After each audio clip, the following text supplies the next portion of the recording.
Bien, para mí es un gusto compartir con todos ustedes, estimados estudiantes, abogados y público presente, con respecto a este tema muy importante como es la acción de protección.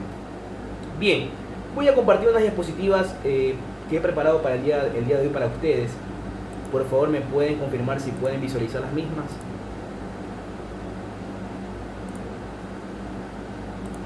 ¿Se puede visualizar?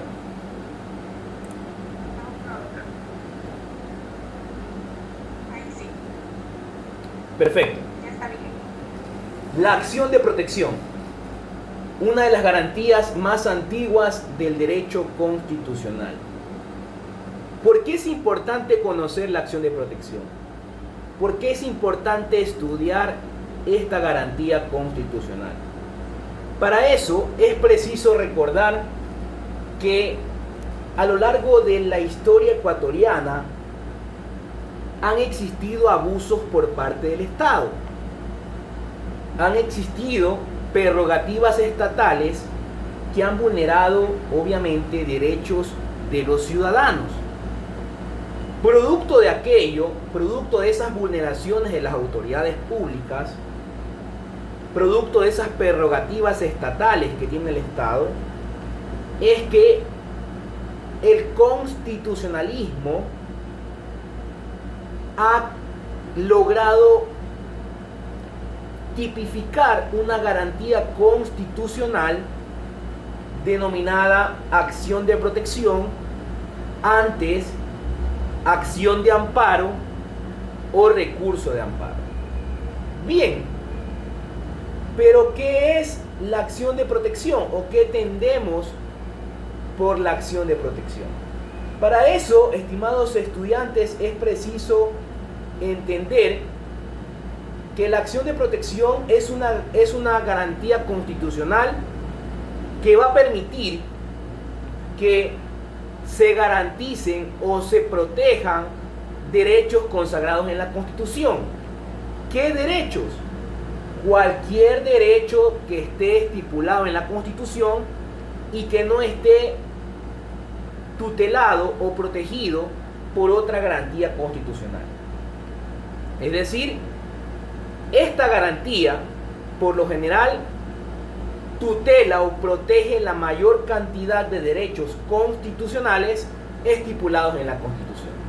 Porque recordemos que hay ciertas garantías que tutelan o protegen ciertos derechos específicos, como por ejemplo, la garantía de acción de habeas data protege el acceso a datos personales, o como por ejemplo, la garantía de acceso a la información pública protege el acceso a la información pública, el derecho a la transparencia y obviamente evitar la corrupción.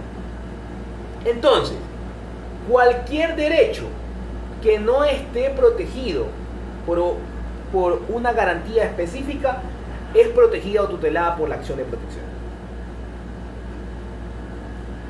Pero no solo la acción de protección protege derechos consagrados en la Constitución. También recordemos que nuestro Ecuador ha suscrito diversos tratados internacionales de derechos humanos.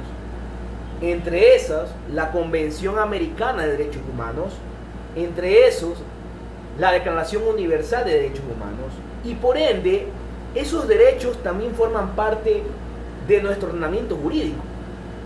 Es decir, cualquier derecho que esté consagrado en esos tratados internacionales también son susceptibles de ser protegidos a través de la acción de protección. Bien, pero ¿qué es la acción de protección? ¿O cómo se la puede definir a una acción de protección?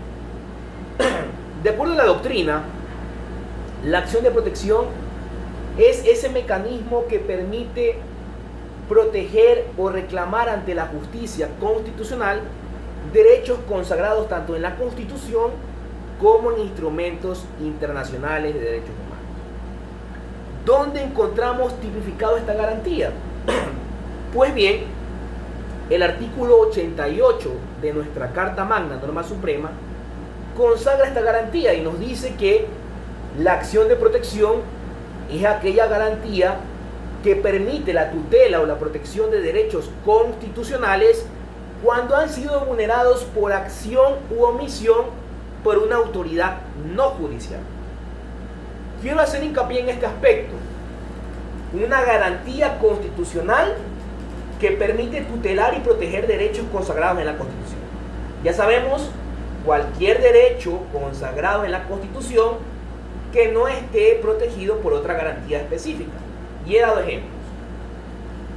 Y además, si uno quiere saber dónde están los derechos consagrados en la Constitución, recordemos que nuestra Constitución está dividida por dos partes: la parte orgánica y la parte dogmática. Y es en la parte dogmática donde se encuentran específicamente los derechos consagrados en la Constitución. Por lo general van del artículo 1 al artículo 101 de nuestra Carta Magna. Bien, entonces, cuando existan vulneraciones de derechos consagrados en la Constitución por una acción u omisión, aquí quiero hacer hincapié en dos detalles. Cuando es una acción, es un acto de la administración pública. Por lo general, estos actos de la administración pública producen efectos jurídicos en una persona. Una omisión, en cambio, es un no hacer de la autoridad pública en este caso. Pero hay un detalle muy importante, estimados estudiantes, abogados, público presente, que ese acto de la administración pública debe ser dado o debe ser ejercido por una autoridad pública no judicial. Es decir, cualquier autoridad pública que no sea del ámbito judicial y realice un acto o una omisión, yo puedo contra ese acto o esa omisión plantear una acción de protección. Esto es importante, porque no es cualquier autoridad pública. La acción de protección se constriñe a autoridades públicas no judiciales. No puedo yo plantear una acción de protección frente a decisiones judiciales, porque la propia Constitución, en su artículo 88, contempla el objeto de la garantía. Y para esta garantía no puedo yo atacar actos judiciales. ¿Por qué no puedo atacar actos judiciales? Porque para ese tipo de aspectos hay otra garantía en la Constitución, que es la acción extraordinaria de protección. Bien, entonces, yo puedo plantear una acción de protección para atacar actos administrativos u omisiones administrativas, es decir, por parte de la administración pública. ¿Por qué el constituyente consagró esta garantía y estipuló esta acción? Porque a lo largo de la historia y en la actualidad también se ve cómo el abuso del Estado, cómo el abuso de las autoridades públicas han afectado derechos constitucionales, derechos fundamentales de los ciudadanos. Por esa razón, esa herramienta el constituyente la contempló para nosotros, para los ciudadanos, para poder reclamar cuando actos de la administración pública vulneren derechos constitucionales o cuando omisiones de la administración pública vulneren derechos constitucionales. Y para eso es preciso definir en esta clase, el día de hoy, lo que son actos de la administración pública o qué se entiende por actos de la administración pública. Se puede definir como un acto de la administración pública aquellos actos que crean, modifican o extinguen derechos subjetivos o individuales. Es decir, cualquier acto emitido por la autoridad pública, por la administración pública, que cree, modifique o extinga derechos subjetivos o individuales, es un acto administrativo. Y muchas veces esos actos administrativos atentan contra derechos fundamentales, contra derechos constitucionales de los ciudadanos. Bien, entonces, actos de la administración pública que vulneran derechos constitucionales, yo puedo atacarlos a través de la acción de protección. Pero no solo hay actos, También hay omisiones, hay no hacer de la administración pública. Cuando teniendo el deber de realizar cierto acto no lo hace, comete una omisión. Por lo tanto, también se puede atacar una omisión por parte de la administración pública, por parte de esa autoridad pública no judicial que esté afectando derechos constitucionales. Bien, esto como regla general o como primera idea principal de para qué me sirve o cuál es el objeto principal de la acción de protección. Bien, vamos a respecto a la competencia, porque la competencia es importante para conocer quién es el juez competente que puede conocer una acción de protección. Bien, en primer lugar, una acción de protección puede ser conocida por cualquier juez ordinario del Ecuador. Cualquier juez ordinario de primera instancia en el Ecuador puede conocer una acción de protección. Recordemos que en el Ecuador hay dos instancias, primera y segunda instancia, que corresponde a las Cortes Provinciales. Cualquier juez ordinario de primera instancia puede conocer una demanda de acción de protección. Pero aquí hay que hacer una primera idea. El juez competente ordinario que puede conocer una acción de protección debe ser el juez donde se produce la vulneración de ese derecho constitucional. Vuelvo a repetir, el juez que debe conocer la acción de protección debe ser ese juez donde se produjo la vulneración de ese derecho constitucional por un acto o una omisión de una autoridad pública no judicial. Es decir, yo ya sé que si, por ejemplo, un acto administrativo del Ministerio de Salud Pública se dio en la ciudad de Guayaquil, y ese acto administrativo que se dio en la ciudad de Guayaquil por parte del Ministerio de Salud Pública, que es una entidad del Estado, está vulnerando mi derecho al trabajo o está vulnerando un derecho constitucional, yo puedo plantear una demanda de acción de protección ante el juez del lugar donde se produjo esa vulneración de ese derecho constitucional. Es decir, contra cualquier juez ordinario de primera instancia de la ciudad de Guayaquil. Yo puedo plantear la demanda de acción de protección.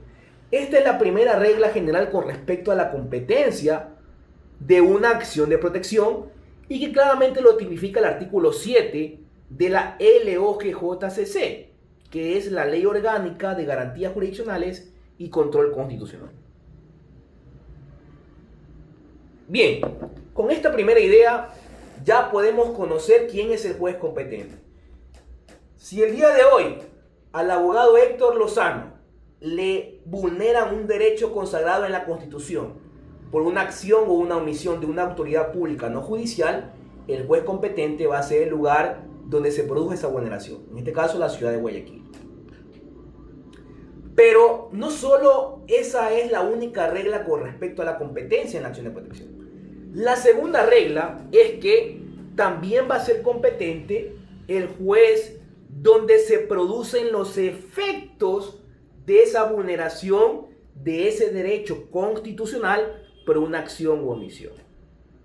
Es decir, si los efectos de esa vulneración se producen, por ejemplo, en la ciudad de Quito, por cuanto yo laboraba en la ciudad de Quito, pues el juez competente va a ser cualquier juez ordinario de la ciudad de Quito. O por ejemplo, hay actos administrativos que tienen efectos generales. ¿Qué significa esto? Que son actos administrativos que sus efectos generales engloban todo el territorio nacional, o que sus efectos se pueden dar en cualquier parte del territorio nacional del Ecuador. Entonces, estos actos administrativos con efectos generales, que su efecto se produce en todo el territorio ecuatoriano, pues obviamente estos actos de efectos generales, sus efectos al ser en todo el Ecuador, yo puedo plantear la acción de protección ante cualquier juez ordinario de primera instancia de cualquier parte del Ecuador, porque los efectos son generales.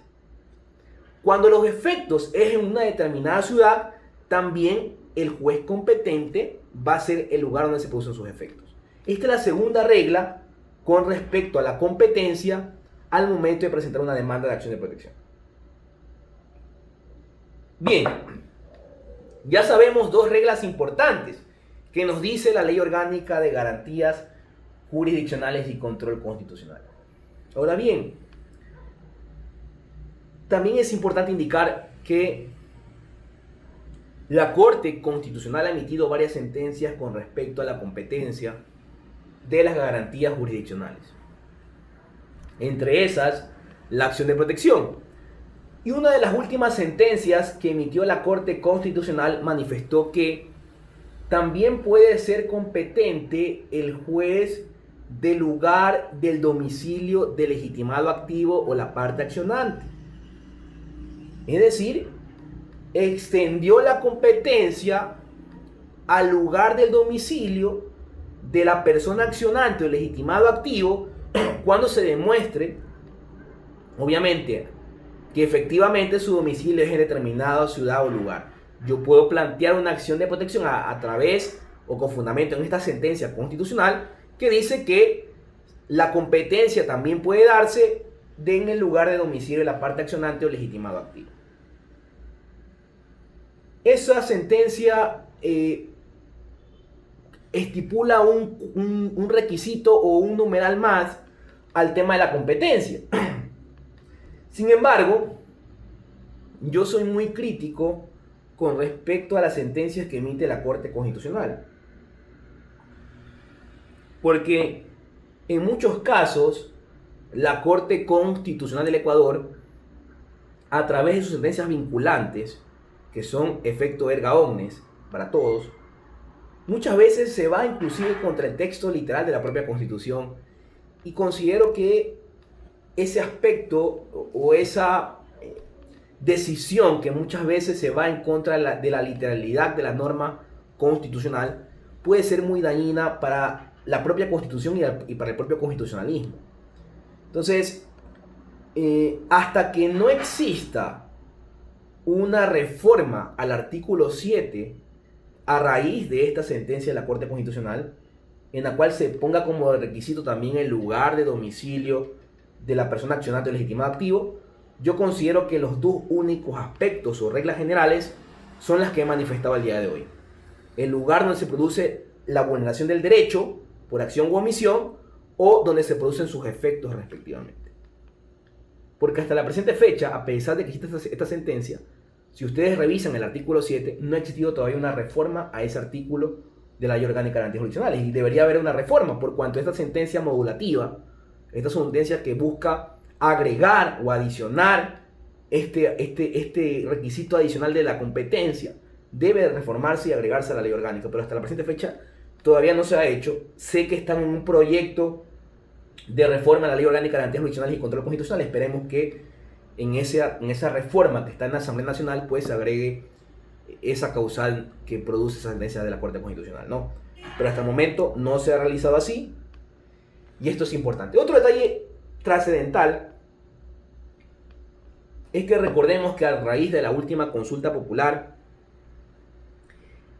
nosotros como ecuatorianos, la mayoría, la voluntad popular, decidió crear los juzgados especializados en materia constitucional. Y esta consulta popular que la voluntad constituyente, el pueblo, el soberano, manifestó en crear juzgados especializados en materia constitucional, va a conllevar a que el tema de la competencia en las garantías jurisdiccionales, entre esas la acción de protección, se cambie y se reforme este artículo, porque ya no van a ser cualquier juez ordinario de primera instancia, sino un juez especializado en materia constitucional cuando se creen los juzgados especializados en materia constitucional. Eso lo quiero dejar como una idea, porque todavía, a pesar de que ya el pueblo decidió en las urnas, todavía no existe la creación de los juzgados especializados en materia constitucional. Otro detalle importante para el aspecto del momento del despacho o el procedimiento de la demanda de acción de protección es que un juez no puede inhibirse al momento que conoce una demanda de acción de protección.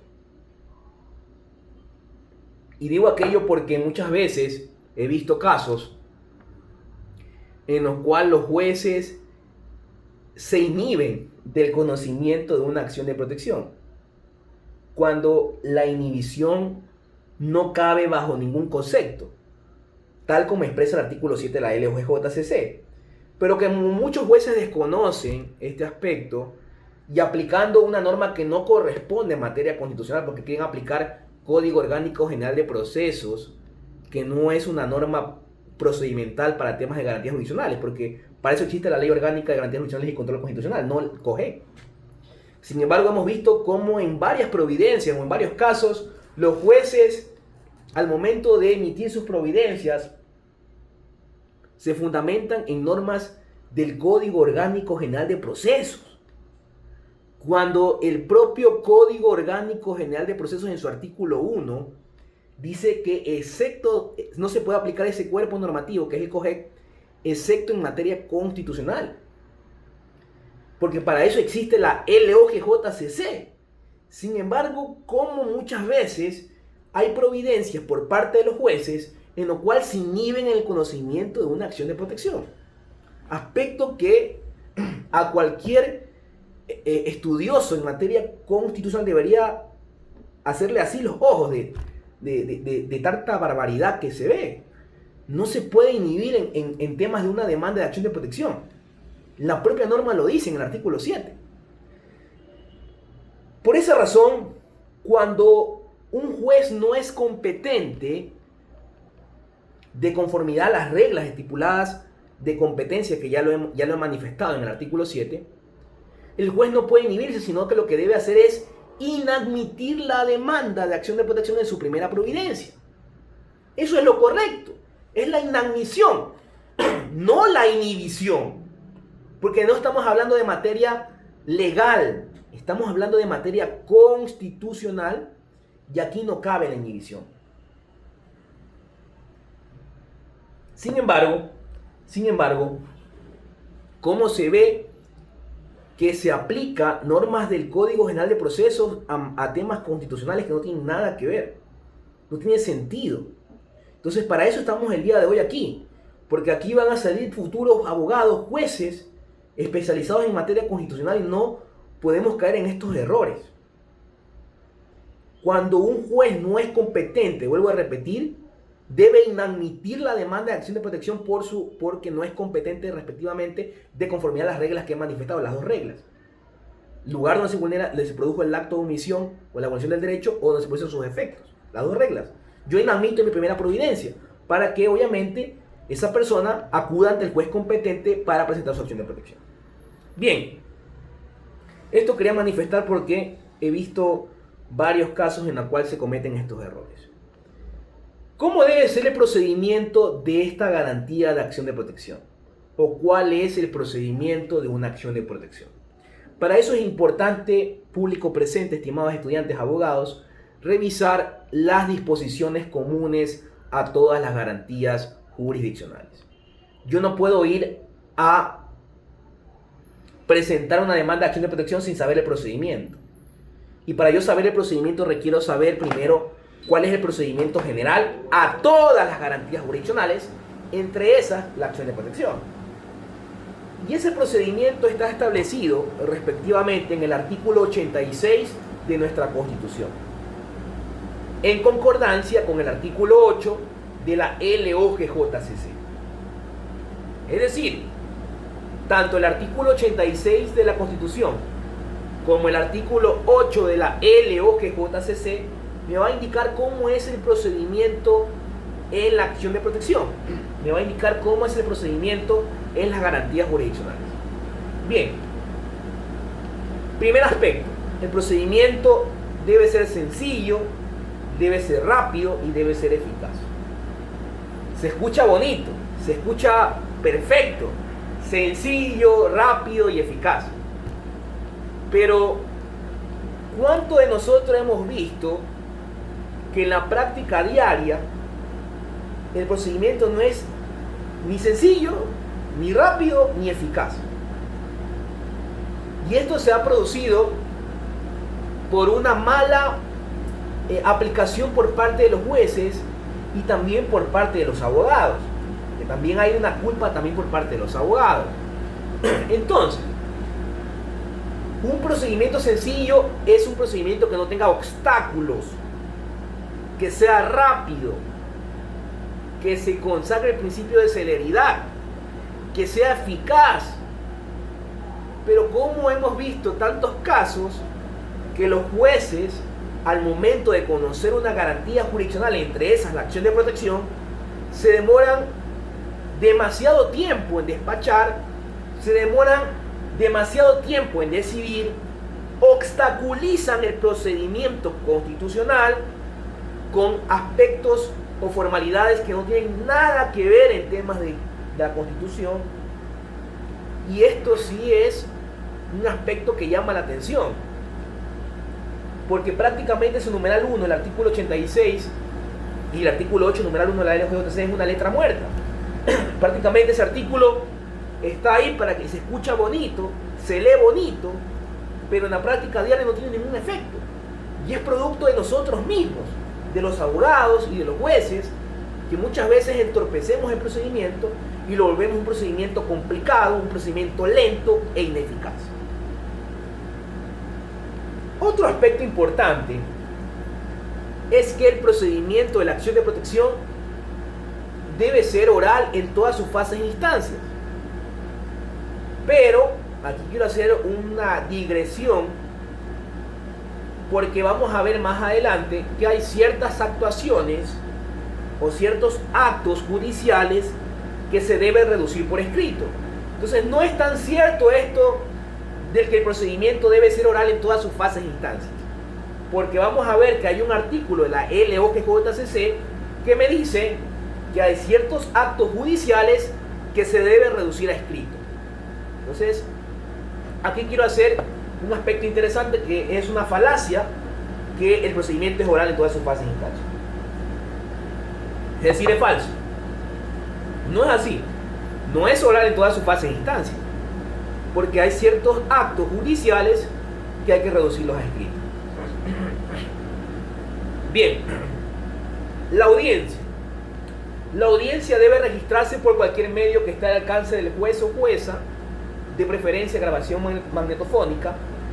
Donde existan sistemas informáticos se deberá tener un expediente electrónico. Bien, esto creo que sí se cumple, sí se da el tema ahora que está la inteligencia artificial y las audiencias telemáticas, pues creo que sí se cumple este detalle del numeral 2.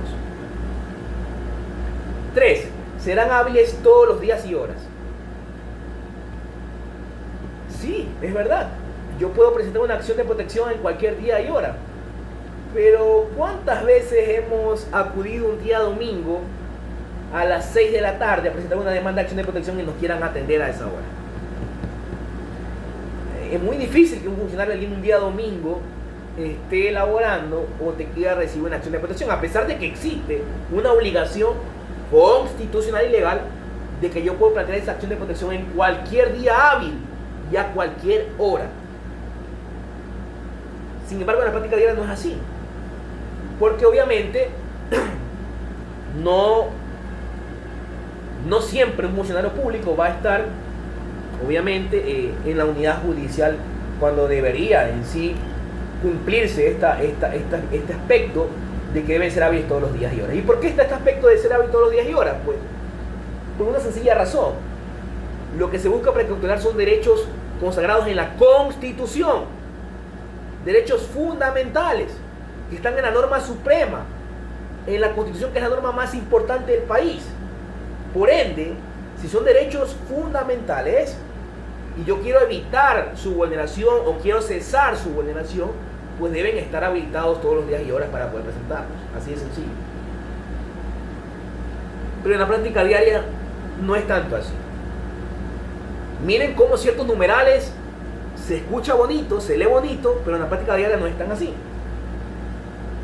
Numeral 4. Las notificaciones serán por los medios más eficaces que estén al alcance de la jueza o juez, de la persona legitimada activa y de la persona, entidad u órgano responsable del acto o omisión. De ser posible, se preferirán medios electrónicos. Muy bien. En la práctica diaria, ¿cuántas veces hemos visto cómo jueces, para notificar una demanda de acción de protección al legitimado pasivo o a la parte accionada, deprecan a otro juez para que ese juez notifique respectivamente a esa entidad u órgano accionado legitimado pasivo? ¿Cuántas veces hemos visto que se utiliza un deprecatorio judicial para poder notificar algo que debería hacerse por los medios más eficaces, dice la Constitución y la ley, que estén al alcance del juez? No tengo por qué deprecar, porque al momento que yo depreco estoy haciendo un procedimiento ya no sencillo, sino un procedimiento engorroso, con obstáculos. Ya no estoy haciendo un procedimiento rápido, sino un procedimiento lento. El juez debe aplicar lo que dice la Constitución y la ley. Yo debo notificar por los medios más eficaces que estén al alcance del juez o jueza. No tengo por qué deprecar. Y lo pongo como ejemplo porque muchas veces he visto cómo el juez depreca a otro juez para notificar al legitimado pasivo, al accionado, cuando es una barbaridad, porque la propia Constitución y la ley orgánica dicen se deben preferir medios electrónicos, correos electrónicos específicamente, más aún si es una institución pública. Sin embargo, señores, estamos en el Ecuador y aquí todo puede pasar, pues en la actualidad, la mayor parte de casos, los jueces deprecan para poder notificar a los legitimados pasivos o accionados. Pero esto debe cambiar. Para eso están ustedes aquí, para eso estamos aquí revisando los artículos, para poder cambiar este sistema que no está aplicando lo que dice la Constitución y la ley orgánica. 5. No serán aplicables las normas procesales ni aceptables los incidentes que tienden a retrasar el ágil despacho de la causa. Lo que he manifestado, aplicar normas del COGEC en temas o materia constitucional es un absurdo, porque no se pueden aplicar normas procesales ni aceptar incidentes que retarden el procedimiento ágil. Lo vuelvo a repetir, el numeral 5. Es un procedimiento que debe ser rápido. Sin embargo, en la práctica ya hemos visto cómo acciones de protección demoran 3, 6, inclusive 7 meses para poder dar una resolución. O cómo los jueces, por temor y desconocimiento, se tiran la pelotita por no querer conocer una demanda de acción de protección. Bien. Numeral 6. Un mismo afectado no podrá presentar más de una vez la demanda de violación de derechos contra las mismas personas, por las mismas acciones o omisiones y con la misma pretensión. Esto es un detalle importante para los abogados, porque nosotros a veces como abogados también prostituimos y provocamos errores al sistema de justicia. El numeral 6 nos dice que yo no puedo presentar una demanda de violación de derechos, entre esas la acción de protección, contra las mismas personas por las mismas acciones o omisiones y con la misma pretensión. ¿Por qué? Porque estaría afectando, obviamente, un principio clásico del debido proceso. ¿Cuál es ese principio que ustedes lo conocen y que lo han estudiado? El principio non bis in idem, no dos veces por lo mismo. Si existe un principio, una garantía básica del debido proceso, que es el principio non bis in idem, no dos veces por lo mismo, obviamente en materia constitucional yo no puedo abusar del derecho y aplicando, como se dice en el vulgo popular, la sabiduría, y presentar varias demandas de acción de protección a ver si un juez me la coge y me la admite. No, porque ese aspecto se constituye en un abuso del derecho, que es castigado y está consagrado en el artículo 23 de la LOGJCC, la Ley Orgánica de Garantías Jurisdiccionales. El abogado que presente más de una vez una demanda de acción de protección contra las mismas personas por los mismos actos o omisiones y con la misma pretensión, puede encuadrar su conducta en un abuso del derecho y puede ser inclusive sancionado por el Consejo de la Judicatura o inclusive por la Corte Constitucional, porque recordemos que estas sentencias también deben ser enviadas a la Corte para poder hacer su jurisprudencia.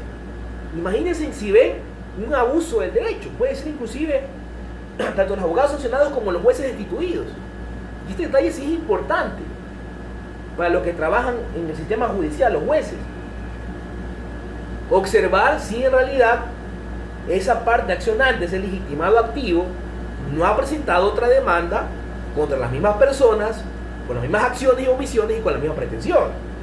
Porque si lo ha hecho, obviamente ese juez que no se dio cuenta o que no tuvo la precaución de revisar el subject y verificar si esa persona había presentado una acción de protección, pues puede también ser sancionado o destituido respectivamente por el abuso del derecho de conservar el artículo 23 de la LUJCC. Entonces, sí es importante este detalle tenerlo en cuenta para evitar sanciones tanto para los jueces como para los abogados y no encuadrar en este tema del abuso del derecho. Bien, el numeral 7 nos dice: no se requerirá el patrocinio de una abogada o abogado para proponer la acción ni para apelar. De ser necesario, o cuando la persona lo solicite, la jueza o juez deberá asignar a la acción ante la persona afectada un defensor público, un abogado de la Defensoría del Pueblo, un asistente legal comunitario de conformidad al Código Orgánico de la Función Judicial. Esto, en la práctica sí se ha dado casos en la cual personas que no han sido abogados han presentado acciones de protección. Yo aconsejo siempre estar acompañados de un letrado, de un abogado. ¿Por qué? Porque muchas veces el abogado, el estudioso, el letrado, tiene un poquito más de experiencia o de conocimiento con respecto a ciertos aspectos o procedimientos de cada garantía, entre esas la acción de protección. Entonces, es mejor estar acompañado de un letrado o abogado al momento de presentar una demanda de acción de protección. Eso no significa que no lo pueda hacer sin la compañía de un abogado. Tranquilamente, si yo no tengo los valores para costear un abogado, pero sí me gusta revisar, estudiar, conocer sobre las garantías jurisdiccionales, pues yo puedo presentar una acción de protección tranquilamente y el juez tiene la obligación de asignarme un defensor público o un defensor del pueblo, respectivamente, para que me acompañe durante todo el procedimiento constitucional. Bien. Numeral 8. Los autos de inadmisión y las sentencias son apelables ante la Corte Provincial. Esto también es importante. ¿Qué sucede si un juez en la primera providencia me inadmite mi acción de protección? ¿Qué puedo hacer? Pues yo puedo apelar esa inadmisión de la acción ante la Corte Provincial, para que la Corte Provincial, ya no un juez, sino 3 jueces, analice si la decisión de inadmisión del juez de primera instancia fue correcta o no. ¿Por qué lo digo? Porque la mayoría de jueces en el Ecuador, a no ser jueces especializados, son temerosos o no conocen de cuál es el procedimiento constitucional. Y lo más fácil es inadmitir la demanda. Entonces, ¿cuántas veces hemos visto casos en los cuales los jueces en su primera providencia inadmiten demandas? Entonces, para poner un alto a esto, ya la Corte también ha emitido sentencias con respecto a este tema y ha manifestado que en caso de que el juez verifique de que existe una real vulneración de un derecho constitucional, pues debe calificar la demanda y convocar audiencia. Esto es, obviamente es para evitar que esa persona que está siendo vulnerada por su derecho, por un derecho constitucional que está siendo afectado, pues obviamente ese derecho sea conocido en audiencia y sea tutelado y protegido por el juez al momento de la realización de la audiencia misma, sin tener que obviamente se puede decir, brazos cruzados con auto de inadmisión. Pero muchas veces hemos visto cómo los jueces inadmiten la demanda y a veces de manera errónea, porque sí debería admitirla, ya que sí existe una verdadera vulneración de derechos constitucionales. Sin embargo, no lo hace. ¿Yo qué puedo hacer? Puedo apelar esa auto de inadmisión dentro de los 3 días términos de notificado el auto para que sea conocida por la Corte Provincial y la Corte Provincial decida si que fue correcto o no ese auto de inadmisión por parte del juez en primera instancia. Bien, esto con respecto al procedimiento de la acción de protección, tanto lo que expresa la Constitución y la Ley Orgánica de Garantías Jurisdiccionales. ¿Qué documentos yo debo acompañar obligatoriamente o reducir por escrito, lo que yo les manifesté, que es falso de que todo el procedimiento en materia constitucional es verbal. Eso es falso. ¿Por qué es falso? Porque el propio artículo 8, numeral 2 de la LUGJCC nos dice que hay ciertos documentos que obligatoriamente deben reducirse por escrito. ¿Cuáles son esos? Primero, la demanda. Yo no puedo presentar una demanda de acción de protección de manera verbal. Tengo que hacerla por escrito porque ese documento es obligatorio presentarlo por escrito de conformidad al artículo 8, numeral 2 de la LOGJCC. Entonces, yo no puedo decir voy a presentar una demanda de acción de protección de manera verbal. No. Segundo aspecto, la calificación de la demanda o el auto de calificación de la demanda debe ser también por escrito. ¿Qué otro documento debe reducirse por escrito? La contestación de la demanda por parte del legitimado pasivo o persona accionada. También la contestación de la demanda de acción de protección debe reducirse por escrito. ¿Qué otra cosa más? Los documentos que constituyan elementos de prueba. También los documentos que son elementos de prueba deben reducirse por escrito. Y por último, la sentencia o el auto que aprueba el acuerdo reparatorio también debe reducirse por escrito. Son estos 5 documentos que el artículo 8, numeral 2 de la LOGJCC obliga a que se reduzcan por escrito. Entonces, es falso eso que dice la Constitución y la Ley Orgánica de que todo el procedimiento es oral. No. Ya ven ustedes que el artículo 8, numeral 2, el artículo siguiente, dice que hay 5 aspectos que deben reducirse por escrito dentro de una acción de protección.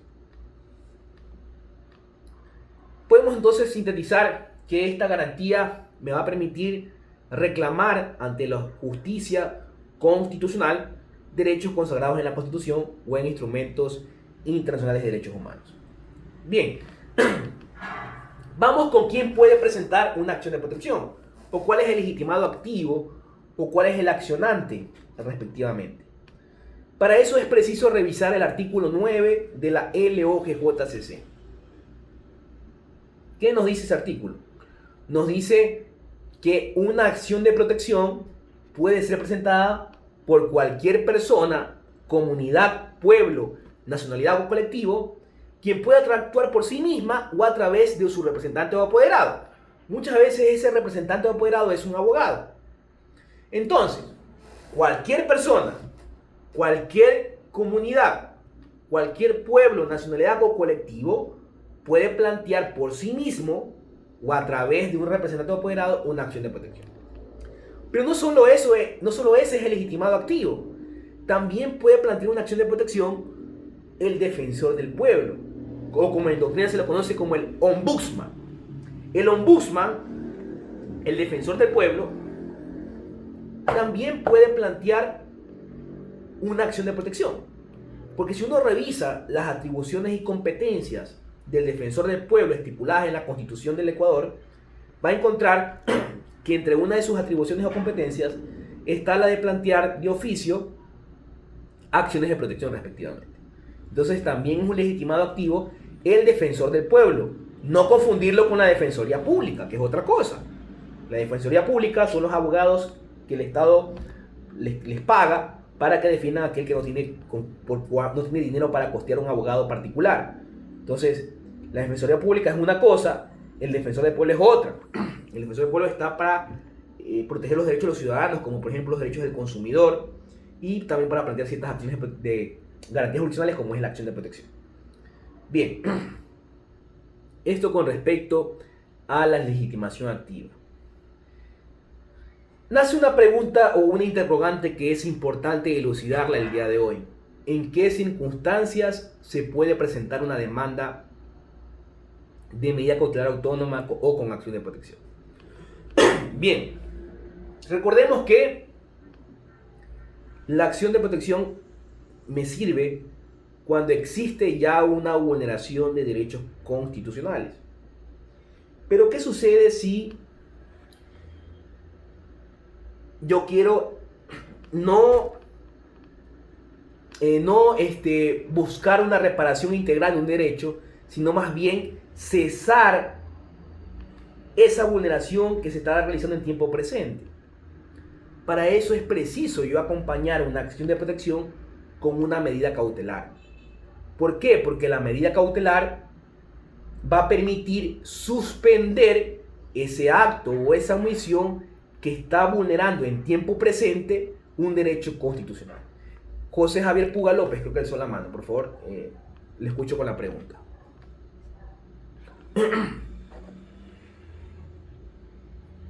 José Javier Puga.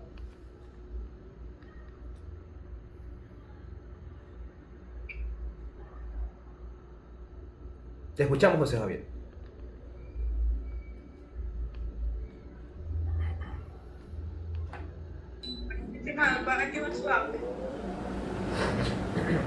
Ahora sí, casi me escucha, estimado colega. Claro que sí. Usted había explicado de que la Defensoría del Pueblo y la Defensoría Pública son efectivamente órganos distintos porque pertenecen a la función de transparencia y control social, la Defensoría del Pueblo, y la función judicial, que es la Defensoría Pública.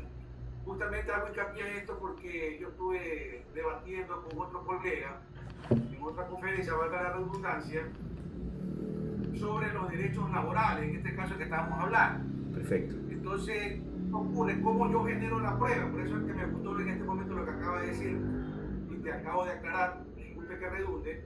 Entonces, le dije, pero para yo generar la prueba, si un ejemplo me despiden a mí, ¿sí me escucha, no? Sí, claro que sí.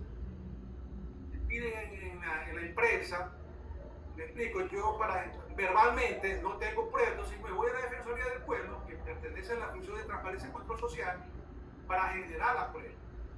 Entonces parece que estaba titubeando el estimado colega y me decía que no. Bueno, ¿cómo generó la prueba? A través de la Secretaría del Pueblo, va a la empresa, me explico, y obviamente él investiga, o sea, no tanto investiga, sino que indaga, verifica que efectivamente me han despedido. Entonces, por eso es que saco a colación la aclaración que usted acaba de mencionar, que pertenece a una función son dos funciones del Estado, porque son 5.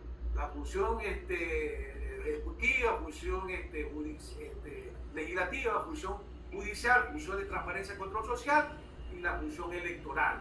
Entonces, eso que quería dejar en claro, mi querido colega, nada más. Perfecto, José Javier, totalmente de acuerdo, sí, tienes toda la razón. Claramente son dos funciones distintas y tranquilamente el defensor del pueblo, más que todo en temas de derechos laborales, puede ser tranquilamente una herramienta para poder obtener cierta prueba respectivamente en un proceso donde hay vulneraciones de derechos laborales. Totalmente de acuerdo, José Javier, y gracias por la acotación. Es importante siempre este tipo de aspectos que nos ayudan a diferenciar estas dos instituciones. Por un lado la Defensoría Pública y por otro lado el Defensor del Pueblo, que son dos entidades muy distintas, ¿no? Introducen una de esas atribuciones y quizás sí será bueno llamarle la atención al Defensor del Pueblo, porque ¿cuántas veces hemos visto que el Defensor del Pueblo plantea acciones de protección? ¿Cuántas veces hemos visto que la Defensoría del Pueblo ha presentado una acción de protección o una garantía jurisdiccional?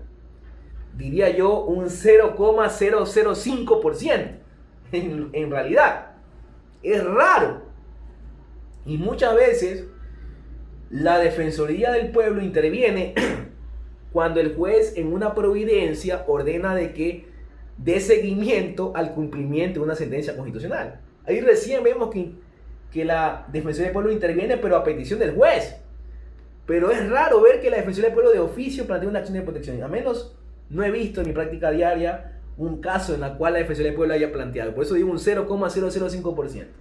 Pero bien, esto es importante mencionarlo y ojalá que la Defensoría del Pueblo cumpla ese rol, porque muchas veces hasta desconocemos quién es el Defensor del Pueblo.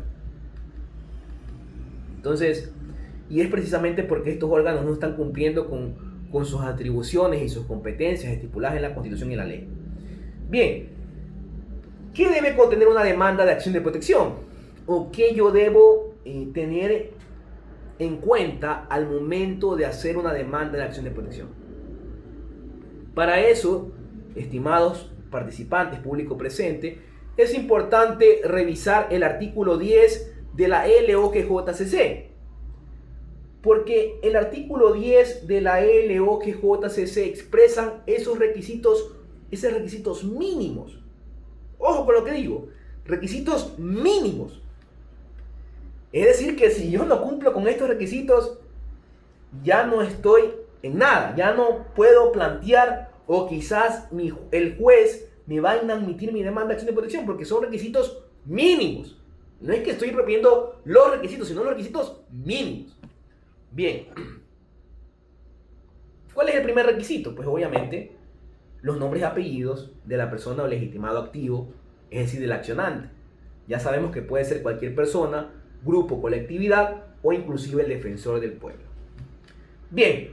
2.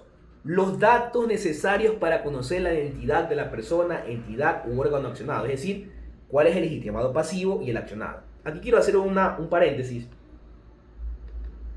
Es importante reconocer y mencionar que en ciertas demandas de acción de protección es importante también notificar a la Procuraduría General del Estado. ¿Por qué es importante notificar a la Procuraduría General del Estado? Porque recordemos que el procurador es como el abogado del Estado. Es el abogado de las instituciones públicas. Y por ende, de conformidad a la ley de la Procuraduría General del Estado, tengo yo la obligación de notificar como legitimado pasivo o accionado también al Procurador General del Estado. Porque al ser instituciones públicas, que son por lo general la mayoría de acciones de protección que se presentan en contra de instituciones públicas, él tiene la obligación de estar notificado, comparezca o no a la audiencia. Y esto quiero hacer también hincapié, porque he visto casos en los cuales los jueces difieren las audiencias de acciones de protección simplemente porque el Procurador General del Estado o sus abogados representantes no comparecieron a la audiencia. Y esto es un error. Si ya fue notificado el Procurador General del Estado en su correo respectivo, no tengo por qué yo diferir la audiencia porque no compareció a la misma. Eso es un error. El juez tiene que realizar la audiencia respectivamente. Yo notifiqué respectivamente al procurador, él no compareció a la audiencia, lo siento mucho. La audiencia debe realizarse. No como se hace en la práctica diaria, en la cual se he visto casos en la cual los jueces difieren las audiencias porque el Procurador General del Estado no compareció a la misma. Pero si ya fue notificado al correo respectivo, ya se dio la notificación respectiva, yo no necesito que el procurador comparezca. Si no le dio la gana de comparecer, ya es cuestión de la Procuraduría General del Estado. Yo cumplí con notificarlo.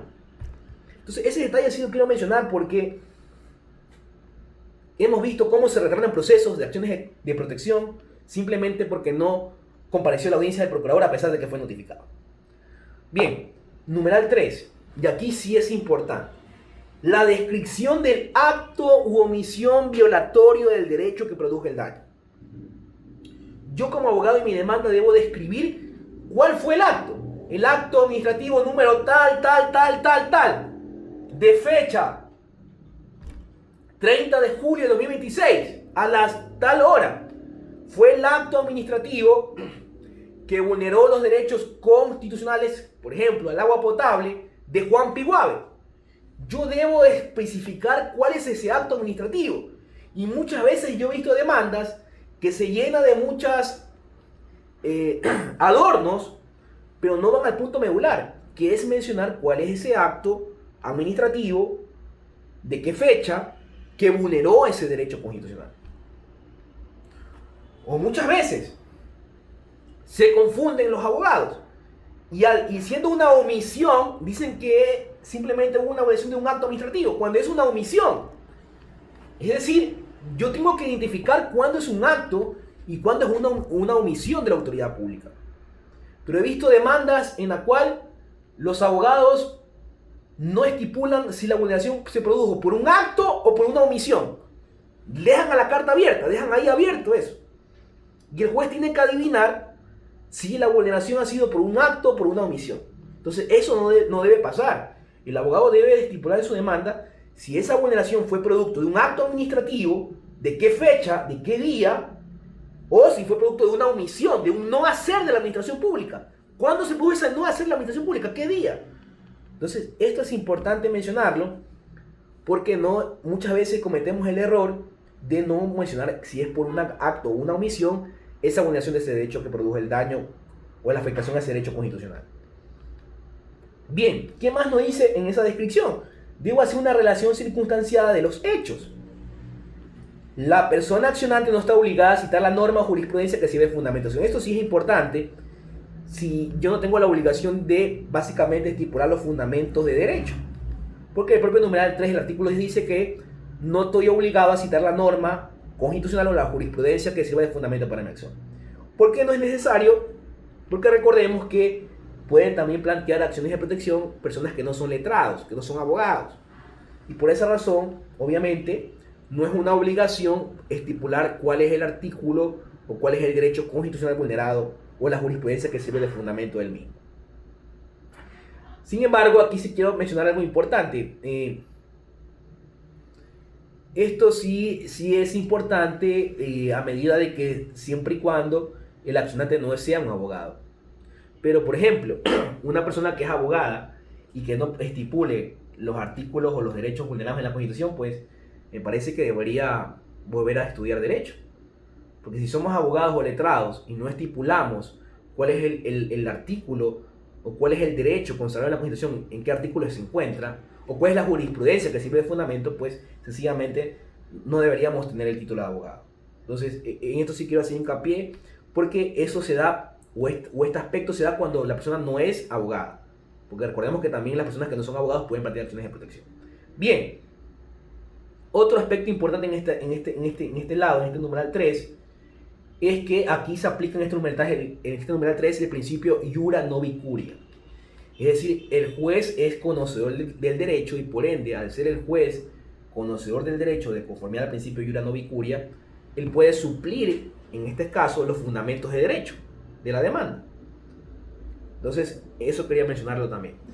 Bien, disculpen si me estoy quedando sin voz, pero ya vamos a terminar. El numeral 4 es el lugar donde se le puede hacer conocer la acción a la persona o entidad accionada, ¿no? Es decir, debo de mencionar los correos electrónicos porque se deben preferir los medios electrónicos, donde se va a notificar a la persona accionada o legitimado pasivo. Vuelvo a repetir, si el legitimado pasivo, a pesar de haber sido notificado, no compareció a la audiencia, el juez debe realizar la audiencia. Sin embargo, en la práctica diaria hemos visto casos que el juez decide esperar al accionado o legitimado pasivo el tiempo que le da la gana. Y eso no puede ser susceptible en un tema constitucional, un procedimiento constitucional, porque recordemos que la parte accionante, el legitimado pasivo, está buscando que el juez tutele ese derecho constitucional. Y por ende, esa demora a la espera de que el legitimado pasivo comparezca es un error garrafal. Basta con que ha sido notificado, principalmente en los medios electrónicos más eficaces al alcance del jugador, para que sencillamente la audiencia se realice respectivamente. Bien, el numeral 5 dice,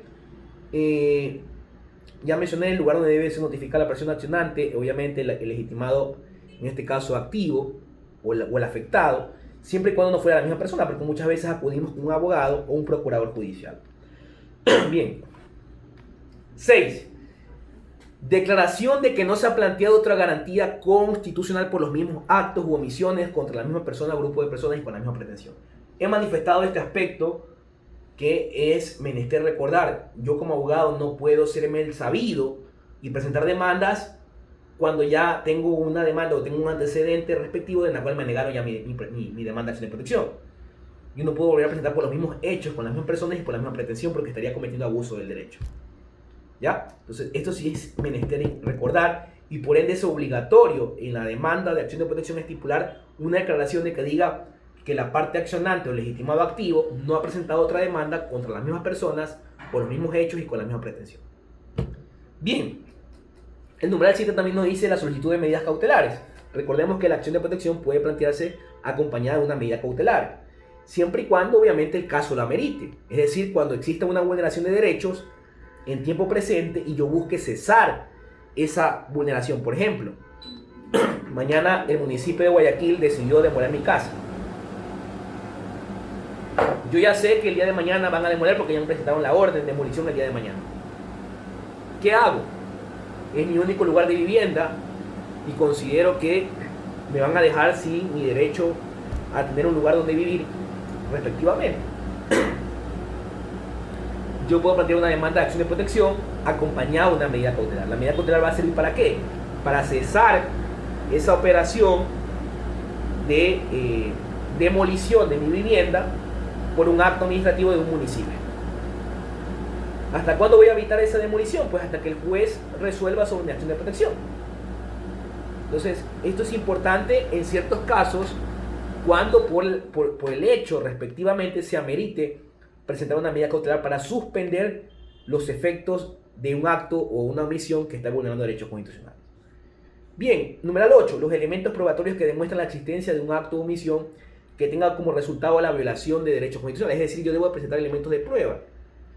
Pero recordemos que muchas veces la parte accionante o el legitimado activo no tiene pues los elementos probatorios. Y lo digo porque muchas veces en casos de afectación de derechos laborales, cuando la persona que le ha sido terminado un contrato de servicios ocasionales, nunca le dieron el contrato que firmó, nunca le dieron una copia, nunca tuvo al alcance de su expediente laboral, y por ende, ¿cómo va a presentar medios probatorios si nunca le dieron nada? Entonces, en estos casos, en la cual la parte más fuerte es la administración pública, se invierte la carga de la prueba. Ya yo como legitimado activo, como parte actora, no tengo la obligación de adjuntar los elementos probatorios porque no estuvo a mi alcance. Porque al momento que me terminaron mi contrato, me votaron y sin darme ningún tipo de documento. Entonces, por ende, esa carga de la prueba se invierte en la parte más fuerte, que es la administración pública. Es la administración pública quien debe probar y debe presentar los documentos probatorios de la terminación de ese contrato. Esto de conformidad al artículo 16, último inciso de la ley OJCC, en concordancia con el artículo 86, numeral 3 de la Constitución. Bien, ¿qué sucede si la demanda de acción de protección con medida cautelar no contiene estos requisitos que hemos visto ahorita? Por ejemplo, le falta uno de esos requisitos. ¿Qué sucede? Pues si la demanda no contiene los requisitos que he manifestado anteriormente, el juez va a ordenar que se complete la demanda en el término de 3 días. Nos van a dar 3 días para que nosotros como parte actora, legitimado activo o parte accionante, completemos uno de los requisitos que nos falta del artículo 10. 3 días. Pero ¿qué pasa si pasando esos 3 días términos la demanda sigue incompleta o simplemente no presento o no la aclaro, no la completo respectivamente? O aclaro y la completo, pero para el juez está incompleta. Pues el juez puede hacer 2 cosas. Admitir mi demanda a través del principio de no vicuria, siempre y cuando verifique que de la narración de los hechos existe una vulneración de derechos grave. Derechos graves. No cualquier derecho es una vulneración de derechos grave. Porque muchas veces pensamos de que cualquier vulneración de derechos constitucionales es una vulneración de derechos graves. Y no es así. Una vulneración de derechos grave es una vulneración que afecta de manera, se puede decir, sustancial el núcleo esencial de ese derecho. Es una vulneración que mata totalmente ese derecho. Entonces, en esos casos en la cual exista una vulneración de derechos grave, el juez puede suplir esa inobservancia del legitimado activo o la parte accionante y admitir la demanda y convocar audiencia.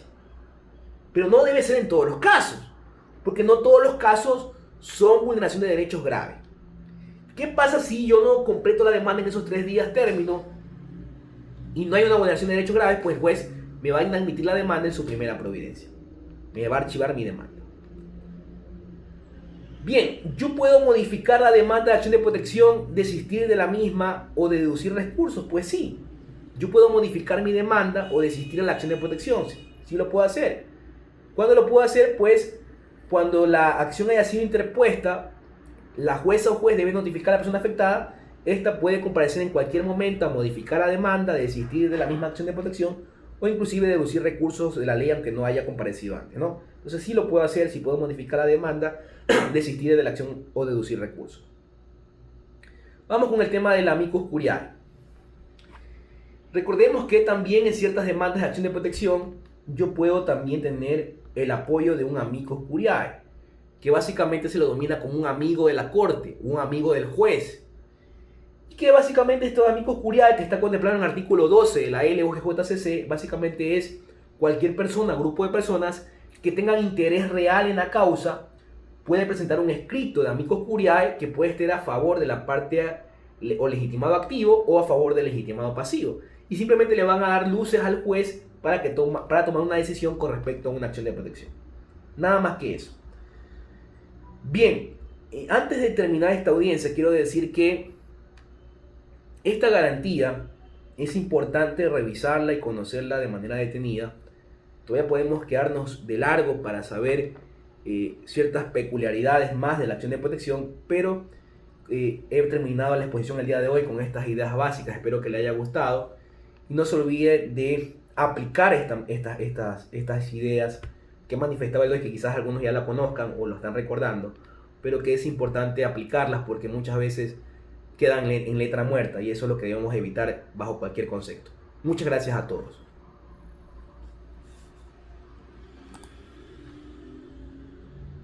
Abro el espacio a preguntas, los que quieran hacer preguntas.